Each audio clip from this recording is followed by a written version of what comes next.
trying to focus in lately, personally, on the book of Proverbs. I love Proverbs. I love the wisdom that I'm always in constant need of.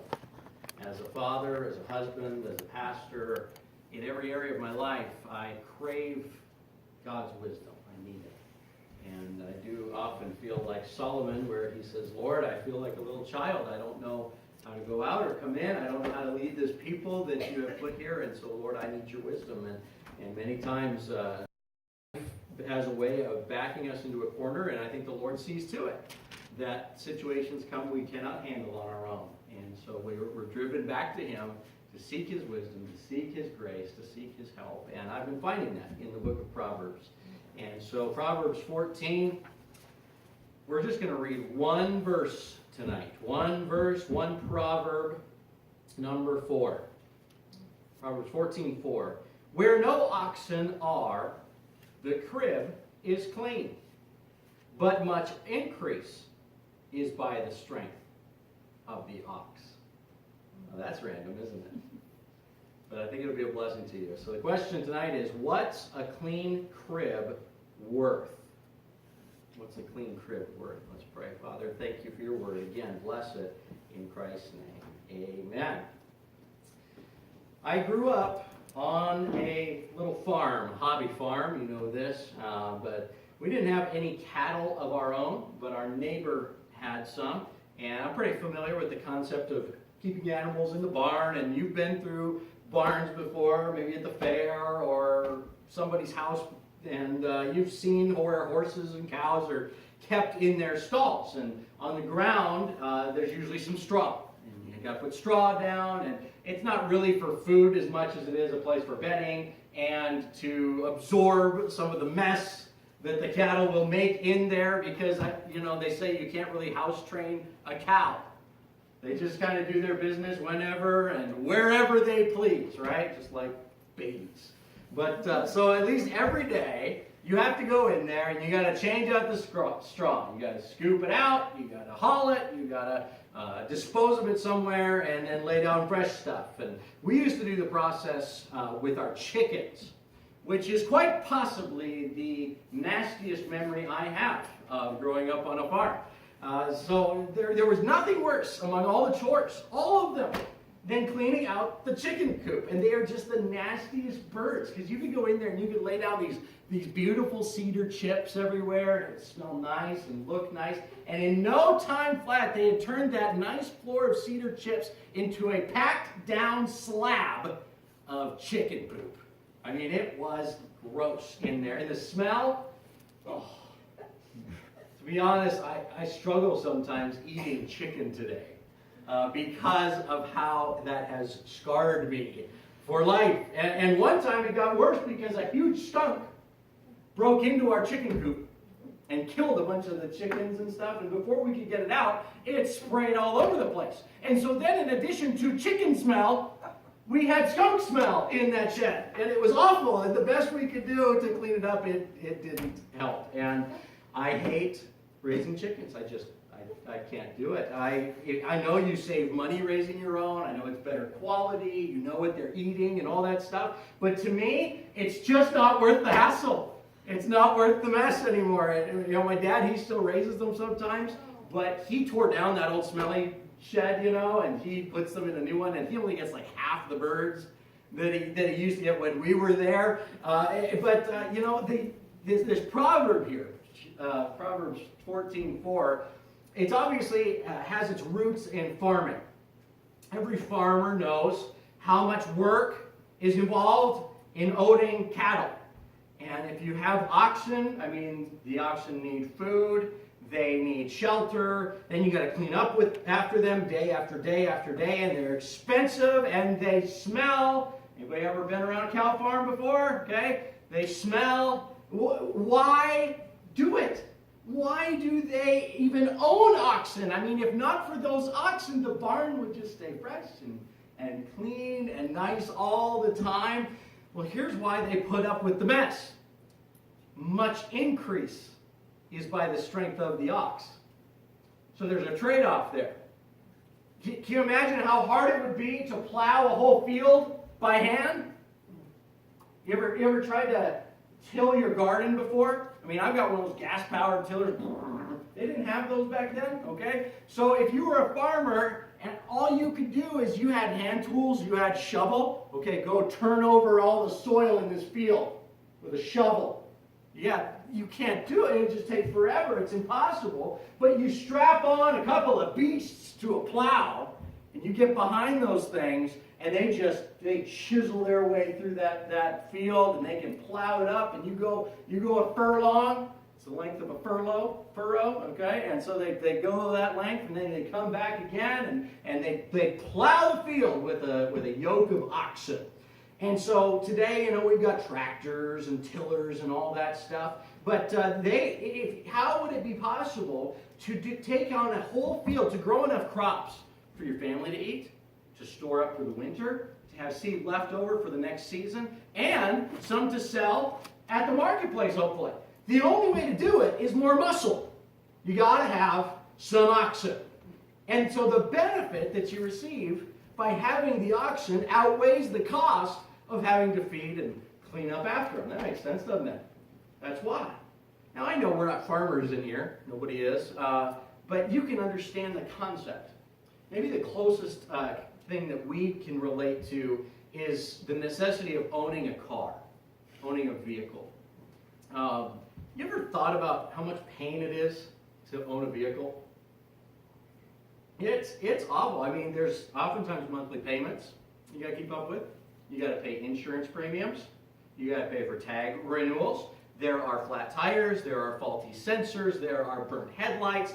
There are batteries that go bad. All kinds of other maintenance issues that come up, don't they? And then you got to keep paying money to put gas in them and to change the oil, and on it goes. And besides that, in this part of the country, a lot of times people will dedicate a huge chunk of their home just to house the vehicles. You can put them in a building or whatever, this garage to keep them in. And so, in a way, it's a huge pain to own a car, but it seems like everybody has one.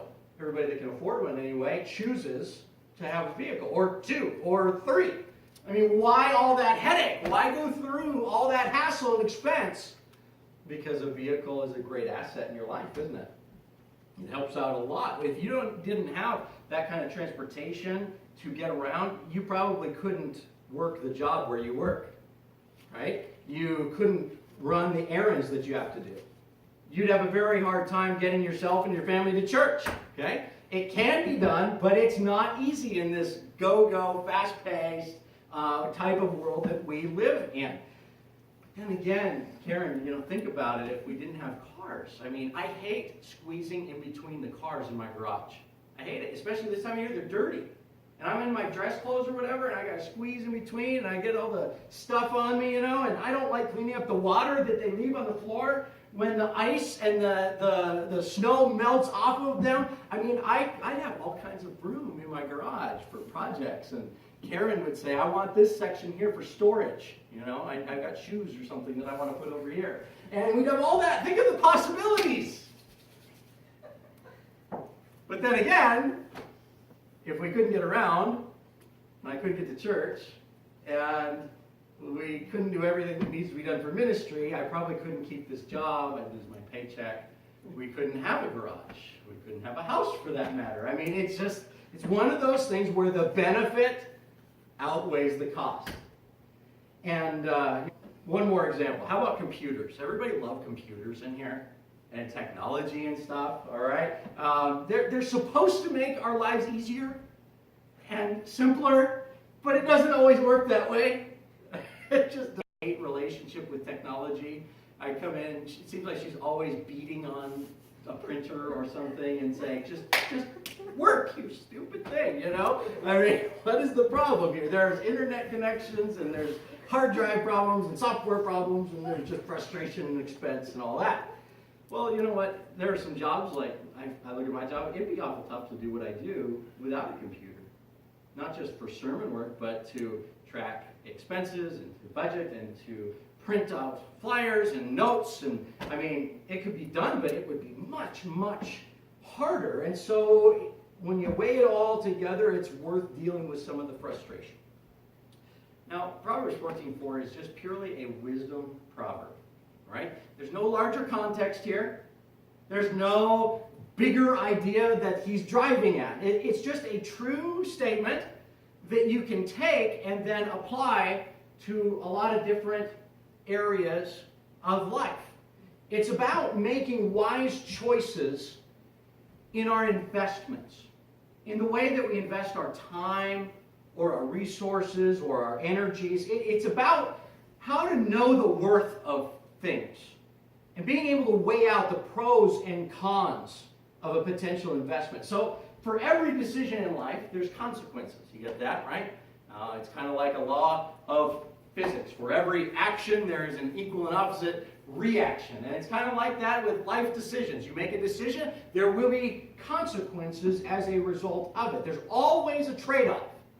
So those who are wise will look at everything they do and ask themselves, does the benefit of this outweigh the cost? Those who are foolish never think through that stuff. They just act. They react. They seem to have no control or direction over their lives. They just spin their tires. They can't get ahead. They never learn to weigh out the costs and benefits of things. See, that for everything there's a cost and a benefit. There's a cost if you want to stay healthy. You know, if you've ever tried to diet or eat better, you know that fresh, healthy foods are more expensive than junk food. All right? It costs more if you want to eat healthy. Maybe it'll cost you to get a nice bike or to get some good walking shoes or a membership at a gym. Those have a cost, but I think if we all looked at it, we'd say, you know what? The benefit of increased health in life, it outweighs the cost many times. So if possible, we ought to pursue that. There's also a cost for people that choose to drink or smoke or pursue some other kind of vice like that. Those are expensive habits. Did you know that? They're very expensive habits. I sometimes I'll go into a gas station and I'll see the prices on cigarettes and things like that. I'm like, I could never afford to have a smoking habit. I couldn't do it. And plus it'll cost you your health, and there are other family costs and other things that come along the way. So when you weigh all of the costs, what are the benefits? Well, maybe your flesh enjoys partaking in that for a moment or something. There's really not enough benefit to outweigh the cost. And by the way, sin is always like that. There's always a higher cost than a benefit in sin. But it's like this in every aspect of life. I'm leading maybe to a more profound application here, but let's just talk about real practical stuff first off. I mean, some of you are pursuing some college courses and some school credits and things like that, and that has a cost associated with it, okay? There's tuition, there's books, there's time involved, all of those things. There's a great cost in that. And so you have to weigh those things and say, what is the ultimate benefit? And does it outweigh the cost? And many times, as far as education goes, many times that answer is yes. The benefit will outweigh the cost in time. What about something else, a totally different direction in life? What about this? How about being more hospitable? Just a thought. Because let's be honest, if you're not like this great extrovert that just loves having parties of people over all the time, it takes a lot of energy, and let's be honest, it takes a lot of effort and money to be hospitable, to host people, to say, come over, or let me take you out to eat, or do something for them. And yet the Bible says many, many times that we ought to learn to be hospitable, to entertain strangers, you know, not maybe strangers off the street, but it talks about those who have entertained angels unawares, you know, like Abraham, that these men come and he just extravagantly invites them into his home and says, hey, let me make you a meal, and all those things. There's a cost, isn't there? And there's energy and money and all of it that's involved there, and yet there's a benefit. There's relationships that are formed, and there's encouragement that takes place. Along with that, how about investing to be more of a friend to somebody? Again, it takes that energy. It takes you stepping out, The Bible says a man that hath friends must show himself friendly. That means this: don't wait around for friends to come to you. You go pursue friendship with someone. You go be a friend. Don't wait for friends. Just invest in those things because there's benefit there. I think about in our home, how about homeschooling? You know, if you got young kids at home, you've got clutter at home. And especially if you're spending the better part of your days homeschooling them, it's especially hard to stay on top of all the other stuff that falls under your care. And it's just the reality of it. And I'm telling you what, I am continuing to grow in respect for my wife and for what my mom did when I was being homeschooled, and the other women around here that do this kind of thing, that juggle the cooking and the dishes and the laundry and the homeschooling, and then when it's winter time, the kids want to go out and play, and that takes an hour to get them bundled up, and they go out for 5 minutes, and it takes another hour to unbundle them, and all of that stuff. And then there's groceries and errands and piano lessons, and when do you get on top of all this? How do you get ahead of any of that stuff? And the kids and the family just gobbles up all this time.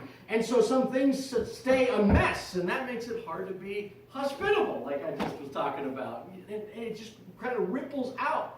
I just want to encourage you that if all you ever look at is, I'm so overwhelmed by the mess and the chaos of all of this, and the tasks that you're falling behind on, then you might be missing the greater benefit. The trade-off is that you're spending all of that time and energy raising up your children in the nurture and admonition of the Lord in a way that many people don't. Just like Brother Wyatt was talking about in his letter, it takes great sacrifice. It takes great sacrifice of time and money to see to it that children receive an education that is good and is wholesome. You think about a few generations ago, especially in Europe, but it was also here, that the popular thing to do was to send off your children to boarding school. And so the idea was they're going to go get a good education, and at the same time, we're free. We can keep the nice house, we can entertain, we can have social affairs, we can do all the things that we want to do. But the trade-off was no relationship with your kids. You had no say in, you're basically forfeiting the role of rearing your children. Now obviously, there's balance in all of this. You can't just neglect all those responsibilities. You got to do the best you can. But just know that the oxen are going to make a mess of the place over and over again. And that's okay, because the benefit outweighs the cost. It's worth it. When they spill on the carpet, when they drag mud in on their shoes, you kids never do that, do you? Yeah. When they color on the walls or leave things lying around, all those are teachable moments, right? Those are things we teach on, we train, and we try to make them do better in the future. But don't forget, your kids are more important than your house and your stuff. Okay? One time I came into my office at Faith Baptist in Florida. I was away, and the teachers had thought that I was near my office or something, and so they let Ray Lynn go. They transferred her to my care, but I wasn't there. I was away on a visit or something. And so little Ray Lynn, who was maybe Maddie's age at the time, was running amok in my office. No supervision, and she's an artist, So she found some of my Sharpies and permanent markers, and she autographed a whole bunch of my books. She decorated my desk. She got the wall. I came back, and it was a museum of art in there. And that was frustrating for somebody who, at that point, I had a Dewey Decimal System for my books. I was very organized, and things have to be a certain way. And so the Lord's grown me in some areas too. But eventually, there was, again, a teachable moment for me and Ray Lynn. I did some training, some teaching. But I had to come to the conclusion and say, my girls are more important than my books and my things, and I'm not going to hold a grudge. And even today, I go and I open up certain commentaries that are in my office, And there's little scribbles from Raylan. And you know what? It becomes precious over time. And I guess that's the point of all this, is that there's a cost-benefit decision that has to be made in every aspect of life. And that also includes the life of the church, you know. I think about how for 3.5 years, our only quote-unquote overhead was a $50 a week rent that we paid in Belch Family Electric. That covered everything, you know. And it was, we didn't need work days. Workday Saturday, by the way. No excuses, right? No. We didn't have work days. We didn't need a bunch of money for renovation projects. We didn't pay heat or water or trash pickup or electricity. I'm telling you, sometimes owning your own building, there's some hassle, isn't there? There's some expense. There's some headache that goes along with it. A lot of work and a lot of money involved. And if we were to be real honest about it, things were a lot simpler before. Before we had a building, it was simpler. But there's much increase, much benefit in us having a building. The physical location, just having our name on the awning out there has helped us establish a presence and identity that we just couldn't get to work before. And it's opened up opportunities for witnessing and ministering, and it brought people like Matea that would have probably never come otherwise. But she was living downtown, and we were downtown, and it worked, and God got a hold of her heart and saved her, and she's baptized, and just one example of where, yeah, there's more expense. Yeah, there's more headaches and hassles and stuff, but the increase, the benefits, they outweigh the costs. You think about how that before we always would, you guys remember that we would always spend so much time, so much energy with setting up and tearing down. And that was its own kind of service unto the Lord. But isn't it nice now when you can come in and you can just fellowship, and you can prepare for the service and pray if you need to, or, you know, I see Miss Linda come in early for Sunday school, and she can just kind of get ready and situated and get in the right mindset. And I do the same thing, rather than running a vacuum around and setting up panels for the nursery and squaring chairs away and all that different stuff we used to do every single week. I can sit in my office and I can pray and I can meditate over the message.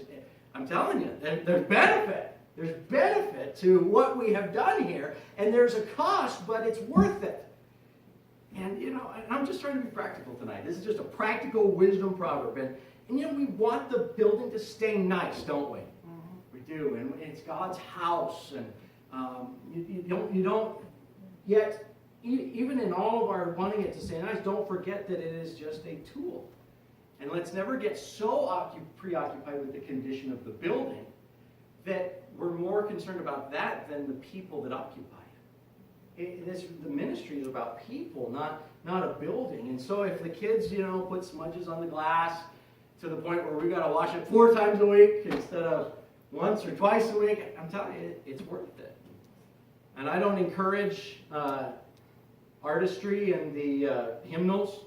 All right, kids? All right? No coloring or snapping pens or running and ruining things. I don't endorse any of that. However, in the end, the people in the church building are why the building exists. Right?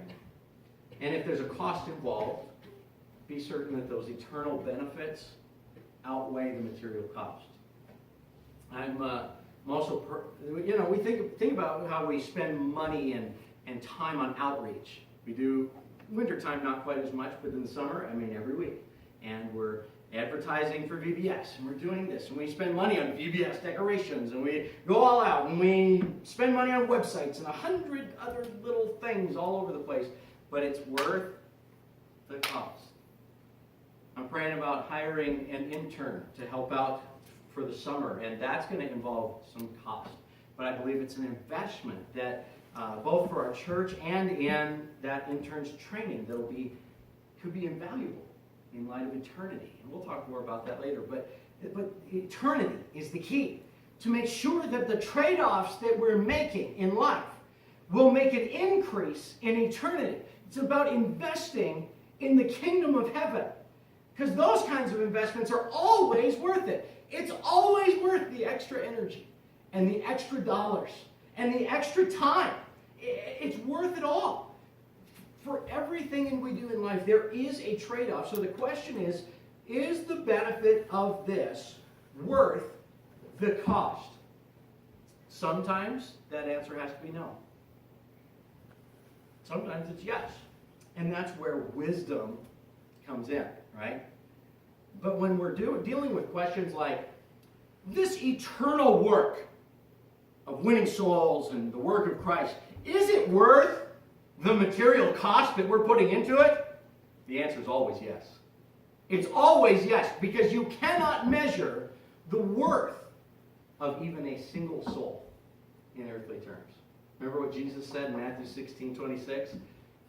What is a man profited if he shall gain the whole world and lose his own soul? Meaning, if you stacked up all this earth and its possessions and its kingdoms and its glory and its gold and its glitter and everything, and you put it up against one soul, Jesus says they don't even compare. The soul's worth way more than all the world combined. And so if you gave it all up for the world, you're a loser. You lost on that deal. Your soul is worth so much more. And so, yeah, you can keep an immaculate house if that's your main priority in life, but if the kids only grow up to remember that you were always angry with them and that you were more interested in stuff than in their lives, was it worth it? No. If we have one of the nicest church buildings in town, but when people come in, they feel like the ministry has become more about the building than about the people in it, is that a worthy trade-off? No, never.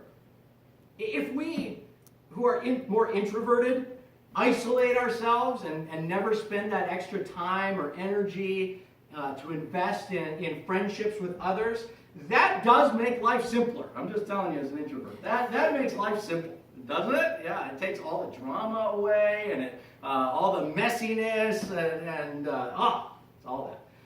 But in the end, I think you'll agree the cost of going through life alone is too high a cost. It's worth it to put yourself out there. The ox will always make a mess of the stall. Just mark it down. But the benefit that you receive from all the work that ox does makes it worthwhile. So my question tonight is this: what's a clean crib worth?